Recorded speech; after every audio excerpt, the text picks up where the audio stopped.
Hi guys, welcome back to the debate hut. So today we're gonna take a look at a new show where we have a review. It's called Dracula from the BBC, and it's also on Netflix as well. It's a mini series, only had 3 episodes, and it was released last year. But we decided to review it because I think you just want to hear our reviews, and we're gonna split into 3 parts. We're gonna split on like the 3 episodes, and it will be spoilers. So please be aware.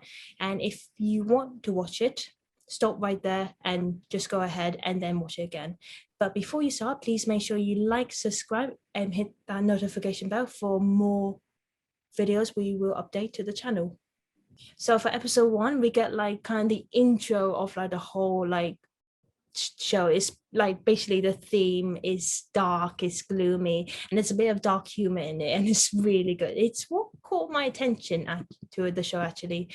So it starts off with Jonathan Harker traveling to a castle in Transylvania where he meets the Count, who appears as an old man, and we see there's a bit of like strange things happening around where Jonathan gets older and weaker while the Count Dracula gets younger, and it's basically your tall, dark, handsome guys you see in these films. But yeah, it's the actor is really good, and we see like in some bits that are like very similar to the true story of the book, in like of the original book. Like there was a baby that Dracula was gonna feed it to his brides, and that was sad and creepy, but you just know it's part of the theme. It's meant to be dark. And then we see Jonathan escaping, and we see him getting taken to a nunnery where he meets Sister Agatha, and she interviews him about like Count Dracula while he's basically undead himself, and it's just, oh god, it was a bit sad for Jonathan because he went through everything. He went through hell. And then we see like another nun accompany Sister Agatha when she was interviewing Jonathan, but it turns out it was Mina all along, his wife, who traveled far to to find her fiance. It was really cute. But then we see bats coming in the nunnery, which shows that Dracula has arrived. We see like this black wolf in front of the gates, but then afterwards, the wolf was lying down, and like a hand was crawling out from the wolf, like opening up, and we see Count Dracula coming up for the wolf. It was, oh god, it was such an eerie scene, but it was also so brilliant. It was so creepy, but so, oh god, I just loved it. I love horror, and that, oh, I love that scene. And but afterwards we see there was a big twist near the end. Count Dracula, when he drinks blood, he drinks like the knowledge of his victims, like their memories, their lives and everything. And he had a taste of Sister Agatha's blood, and he called out her true name was called Agatha Van Helsing, and I was shocked. Thought, because that was a twist. I mean, I thought they were going to bring Van Helsing as like a man, like from the original, but to see like that was a good twist, really, because it's great to see like a male character change into a female, and she's actually a very confident woman, and I really was really inspiring. And then while everything was all right, like because no one was tempted to invite Dracula in, he got into Jonathan, who was trying to commit suicide before Jonathan could try to do any harm to anyone or to Mina. He told Jonathan to invite him in, and while he did, he commanded all the wolves to come into the nunnery and killed all the nuns, while Mina and Sister Agatha were hiding underground in the basement. And then we saw Jonathan, like near the end of the episode, we see Jonathan walking up to Mina asking for help, while they created like a circle that try to stop that and that can make vampires away, because they can't get into the circle without being invited in. That's like kind of the vampire thing. But Mina wanted to help her fiance, so what she did, she invited Jonathan in, but when he got close to his face, like close to her face, she realized like his eyes changed because he calls him Blue-Eyed Johnny, and he says, "They're not my eyes."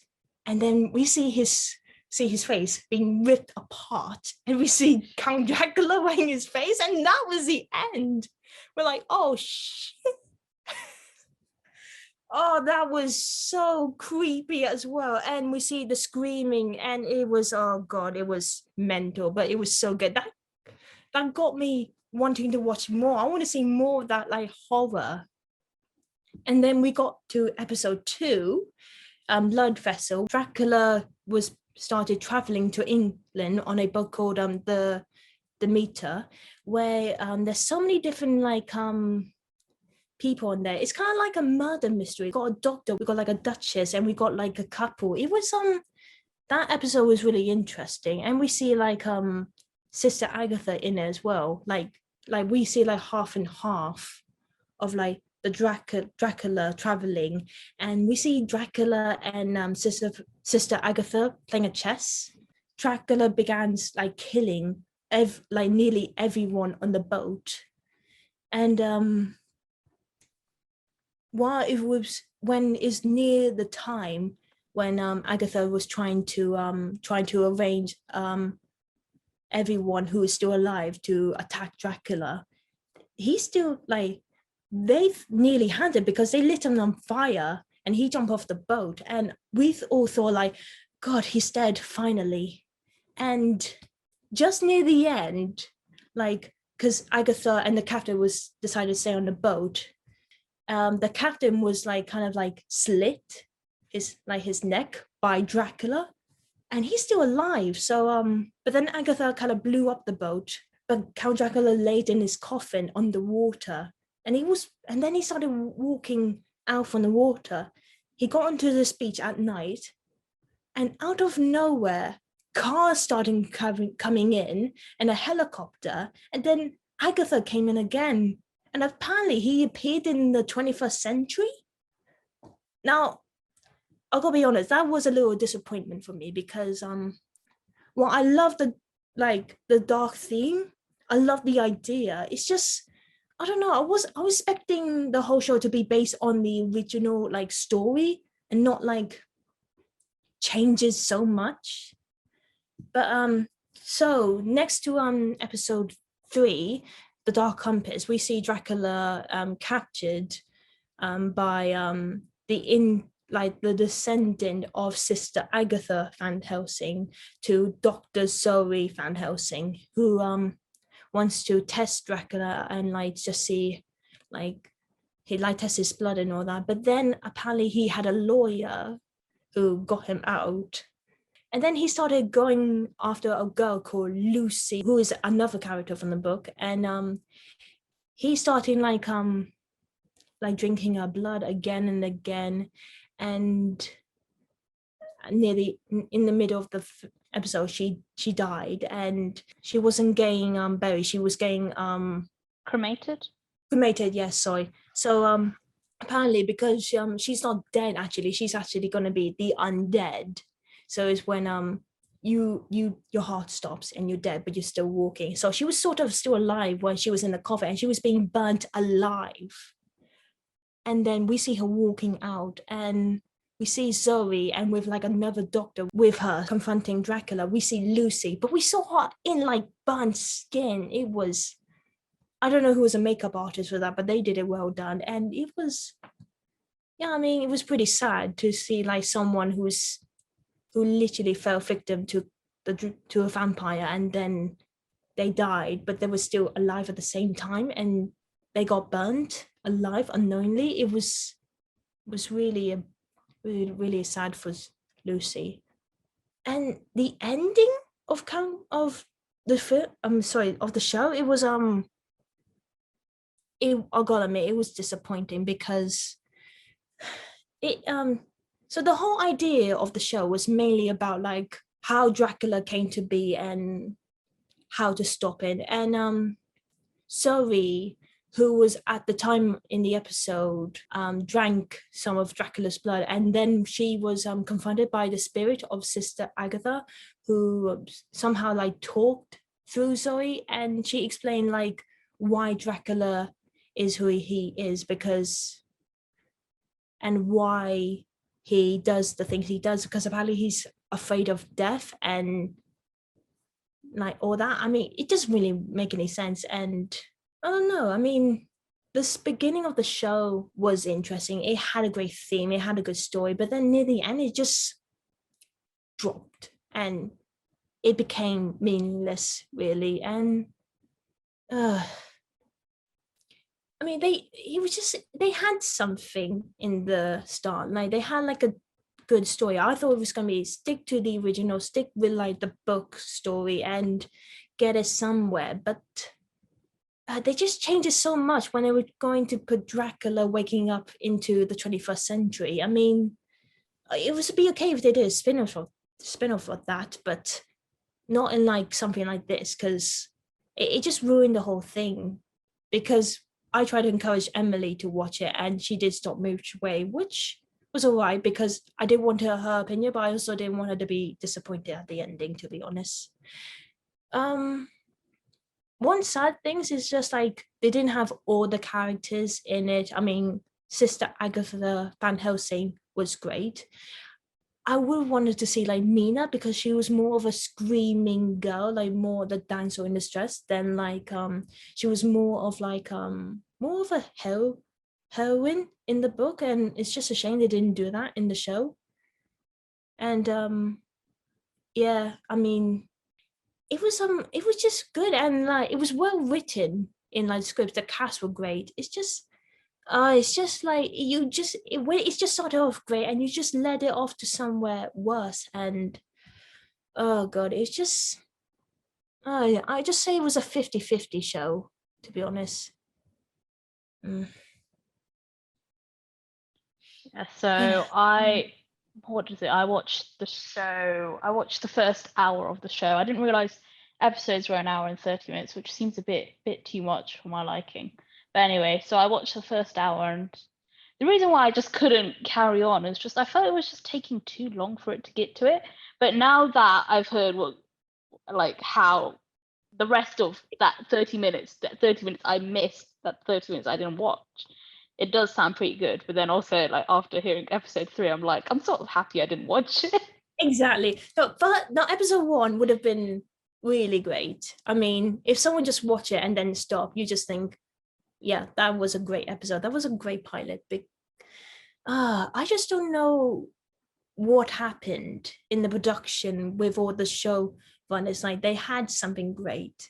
Like they had the great plot twist. They had like Mina coming in. They had Dracula coming out from a wolf. They had Van Helsing coming out as a woman. I mean, that was great in the beginning, and then everything kind of like fell away. I don't know. I mean, I think it was. I mean, I guess it was a good idea if they did try to make like Dracula come and somehow relive in the 21st century. But I'd rather have that as a separate project than just like stick it to like the original idea. It, no, I don't know. It was just, I have mixed feelings for this show, really. Like, hold on, Emily, would you still watch it if it's like had like multiple like episodes, like more than 3, or would you not watch it? No, I think just from what I've seen, it just took too long for it to get to that point. Like for me, I don't think it should ever take an hour and 30 minutes, or well, probably less, but for a story to get to that point. I just felt it just took too long. Like it was interesting, right? Like we did get to see like what happened and all that stuff, like between the guy who visited Dracula, I can't remember his name, that Jonathan, guy, and yeah, and Dracula, and then also all those crates and all that stuff. But I don't think it is for me, to be honest. Like, yeah. And also I feel like the chemistry between the characters was lost. Like there was something between Jonathan and Dracula like in episode 1, but then we didn't see Jonathan anymore, or the original cast. Like we didn't see Mina or anything. It was just, I mean, it was more focused on Dracula and Agatha. Wow, I must admit it was quite like a good idea trying to focus on like a different kind of like two people coming with a different chemistry. But I don't know, like at the beginning I was expecting like some chemistry between Jonathan and Dracula, or Dracula and Mina. I don't know, because I seen like the original like films like of Dracula, and I don't know, I was expecting more of them, and like the original characters from the book. So if anybody who loves BBC shows or Netflix shows, I would, or is into like a bit of horror actually. If you're looking for something short but not so perfect, but also not so bad as well, I would recommend this show because it started off great. I wouldn't get your hopes up, but it also has 3 episodes, so I wouldn't expect it. They did say, I mean, some would say they want a season 2 because they would us with like saying that well, you know, a vampire can be reborn or something. I'm not sure how, but even if they did get a season 2, I wouldn't watch anyway because it would still be again, it would still be quite irritating to see like Count Dracula living through the present day, and I wanted him to see in the past. Really, I want to see that original, like story based in like the 1800s or something. I don't know, but I don't know. It just had a disappointing ending, really. Well, guys, that's all. And if you're still interested in watching it, please do. It's only 3 episodes. I mean, it'd probably be a waste of your time, but still, I mean, the dark humor and the dark theme of it, it's great. It's had its own thing. And if you're interested in any other reactions to other shows, please look at our channel. We have plenty. We have Lucifer, we have the Aladdin TV show. We also got the Marvel TV shows of 2021. So please check that out. And please make sure again to like, subscribe, and hit that notification bell. And leave a comment down below about your thoughts on the TV show, whether Dracula was good or what can have been improved, or if you think there's gonna be a season 2, what are your expertise. So, and check our social accounts on Twitter and Instagram, and we'll see you next time. Bye. Bye.